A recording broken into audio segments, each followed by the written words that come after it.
नमस्कार, आप देख रहे हैं हरियाणा का सबसे बेहतरीन न्यूज चैनल जहां मिलती हैं आपको सिर्फ काम की खबरें। मैं हूं सत्यपाल और आप देख रहे हैं CWB हिंदी न्यूज। अगर आपने अभी तक चैनल को सब्सक्राइब नहीं किया है तो बेल नोटिफिकेशन के साथ चैनल को जरूर सब्सक्राइब कर लें। चलिए बढ़ते हैं आज की पहली खबर की तरफ।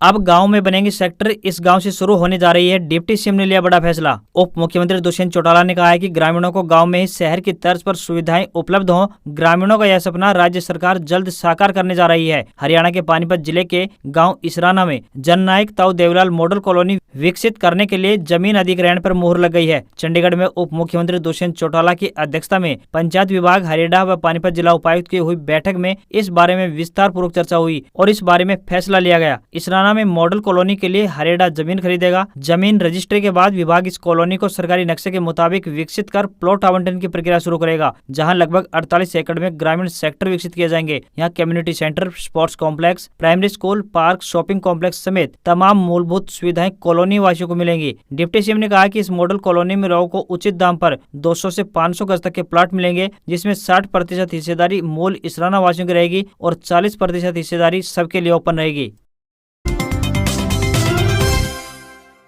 खेतों में इन बीज का इस्तेमाल करें किसान, बढ़ेगी उर्वरा शक्ति और उत्पादन। हरियाणा कृषि विभाग भूमि की उर्वरा शक्ति बढ़ाने के लिए किसानों को जागरूक कर रहा है। भूमि की उर्वरा शक्ति बढ़ाने के लिए कृषि एवं किसान कल्याण विभाग की ओर से ढांचा विकसित किया जाएगा। अलग अलग जिलों में 35,000 क्विंटल बीज वितरित होगा। यह बीज 80% अनुदान पर दिया जाएगा। एक किसान को 10 एकड़ का बीज मिल सकेगा, जो कि फसल को ताकत देने का काम करेगी। गेहूं की कटाई के बाद किसान खाली खेतों में इसकी बिजाई कर सकेंगे और धान की फसल की रोपाई से पहले खेत में इसकी जुताई करने से हरी खाद की आपूर्ति हो सकेगी। भूमि में पोषक तत्वों की कमी को देखते हुए विशेषज्ञ हरी खाद को इस्तेमाल पर विशेष रूप से जोर दे रहे हैं। ढांचा 16 पोषक तत्वों की आपूर्ति के लिए पर्याप्त है। हरी खाद के प्रयोग से न केवल अच्छी पैदावार मिलती है, बल्कि रासायनिक उर्वरकों का खर्चा भी कम हो जाएगा। 1 एकड़ में ढांचा की फसल बोने से लगभग 55 दिनों बाद उसकी जुताई करने से 25 से 30 टन हरी खाद तैयार होती है।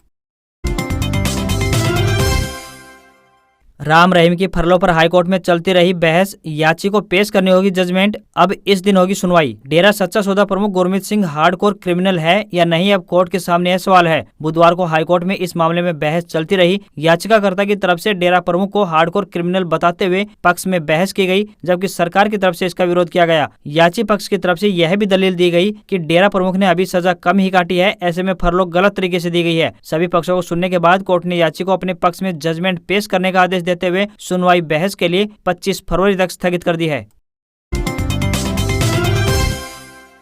दिल्ली में होगी बारिश, यूपी के साथ हरियाणा और पंजाब में भी लौटेगी कंपकपाती सर्दी। देश की राजधानी दिल्ली समेत आसपास के राज्यों में आसमान साफ होने की वजह से लोगों को कंपकपाती सर्दी से राहत मिलने लगी थी, लेकिन अब मौसम फिर से बदलने लगा है। दिल्ली समेत हरियाणा, उत्तर प्रदेश और पंजाब राज्यों में बारिश के आसार बन रहे हैं। इससे जाती सर्दी दोबारा से लौटती हुई महसूस होगी। IMD ने इसे लेकर विस्तृत रिपोर्ट दी है। इसमें बारिश के साथ साथ कई जगह बर्फबारी होने का भी अंदेशा जताया गया है।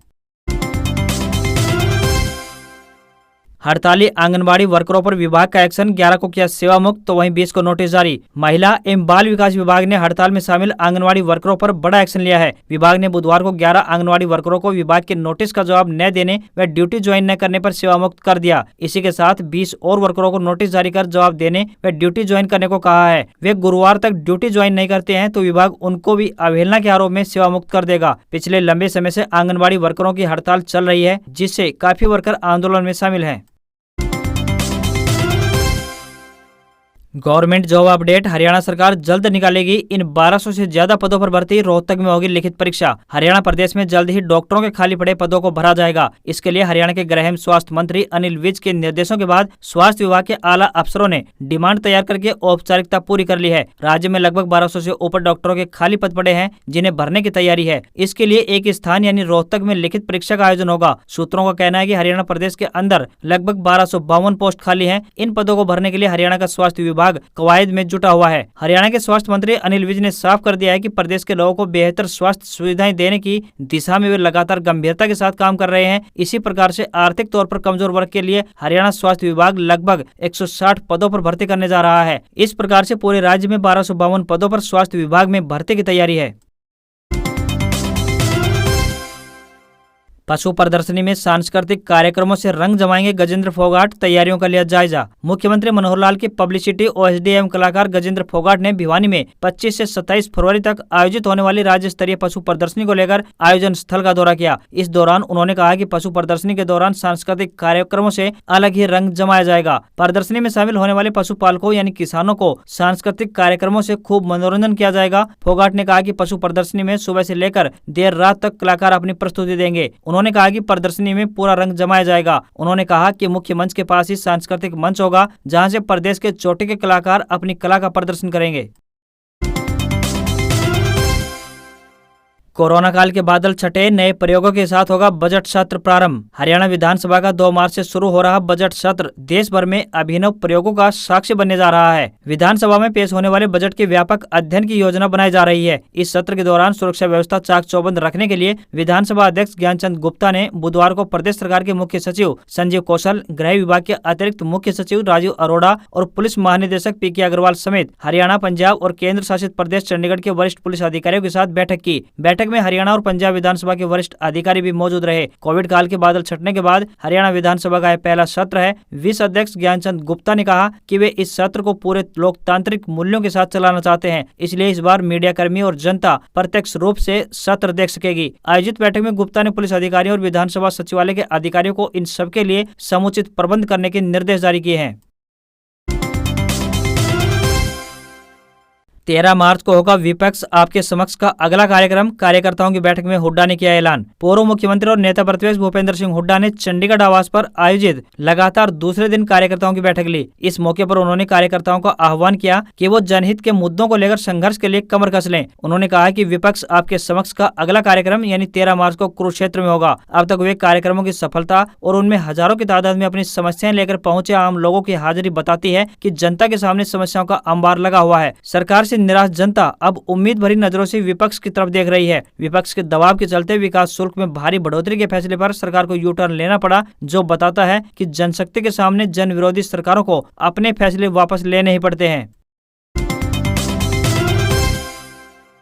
राजस्थान बजट 2022 अपडेट, जानिए आपको क्या मिला इस बजट में। मकान प्लॉट खरीदना होगा सस्ता, स्टाम्प ड्यूटी 1% घटी, तो बुजुर्ग के नाम प्रॉपर्टी खरीदने पर रजिस्ट्री चार्ज में भी छूट। सीएम अशोक गहलोत ने अपने तीसरे कार्यकाल का चौथा बजट पेश कर दिया है। इसमें फ्री मोबाइल से लेकर इलाज और मुफ्त बिजली की घोषणाओं के साथ ही स्टाम्प ड्यूटी में छूट का भी ऐलान किया गया है। 1,33,000 महिलाओं को इंटरनेट सहित स्मार्टफोन दिया जाएगा। जयपुर में मेट्रो विस्तार के तहत दूसरे फेज को मंजूरी दी गई है। छोटी प्रॉपर्टी की खरीद पर स्टाम्प ड्यूटी को कम किया गया है। संपत्ति अगर आप अपने घर के बुजुर्ग के नाम खरीदते हैं तो उस पर भी स्टाम्प ड्यूटी के अलावा रजिस्ट्री फीस में भी राहत मिलेगी। मुफ्त बिजली की घोषणा के तहत राजस्थान में 100 यूनिट तक बिजली यूज करने वाले लोगों से 50 यूनिट के पैसे नहीं लिए जाएंगे। 100 यूनिट से ज्यादा बिजली का उपयोग अगर उपभोक्ता करता है तो 150 यूनिट तक यानी 150 यूनिट तक 3 रुपए और 150 से 300 यूनिट तक 2 रुपए प्रति यूनिट की छूट मिलेगी। सरकारी क्षेत्र में 1 लाख नौकरियां देने की घोषणा की है। इनमें 62,000 ग्रेड 3 शिक्षकों की भर्ती रीट 2022 के जरिए की जाएगी। 10,000 शिक्षकों के नए पद सृजित कर भरे जाएंगे।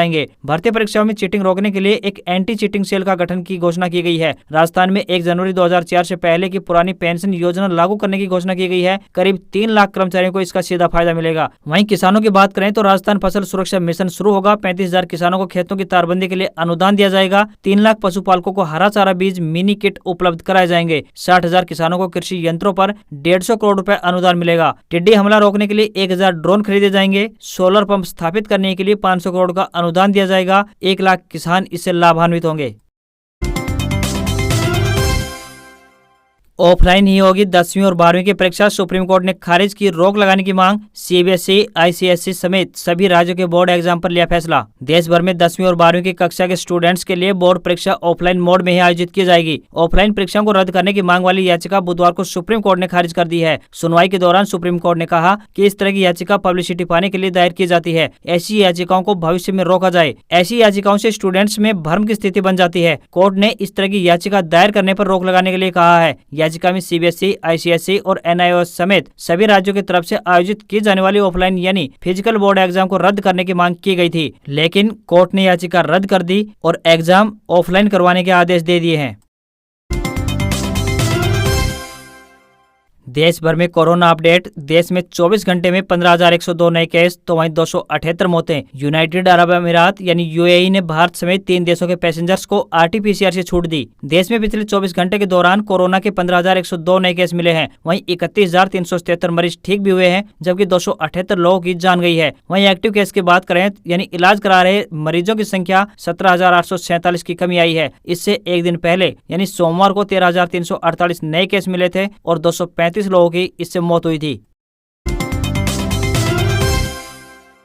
यूपी में चौथे चरण में 61.65% वोटिंग। उन्नाव में भाजपा और सपा समर्थक भिड़े। यूपी विधानसभा के चौथे चरण में 9 जिलों की 59 सीटों पर वोटिंग खत्म हो चुकी है। अब तक 61.65% वोटिंग हुआ है। सबसे ज्यादा यानी 67.16% वोट वरुण गांधी की संसदीय सीट पीलीभीत में पड़े हैं। वहीं 67.15% के साथ लखीमपुर खीरी दूसरे नंबर पर रहा। सबसे कम 57.73% मतदान उन्नाव जिले में दर्ज किया गया है। लखीमपुर खीरी के बनबीरपुर में केंद्रीय गृह राज्य मंत्री अजय मिश्रा टेनी वोट डालने पहुंचे। उनकी सुरक्षा में बड़ी तादाद में जवान तैनात थे। टेनी के बेटे अजय पर लखीमपुर में किसानों को जीप से कुचलकर मार देने का आरोप है। यूपी में चुनावी पंडित चाहे जो भी अनुमान लगाएं, लेकिन फिलहाल हर पार्टी के नेता अपनी अपनी जीत का दावा कर रहे हैं। केंद्रीय रक्षा मंत्री राजनाथ सिंह ने लखनऊ में वोट डाला। आपको बताते चलें कि चौथे चरण में 9 जिलों की 59 सीटों पर मतदान हुआ है। 9 जिलों की बात करें तो ये है पीलीभीत, लखीमपुर खीरी, सीतापुर, लखनऊ, रायबरेली, फतेहपुर, हरदोई, उन्नाव और बांदा जिले शामिल हैं।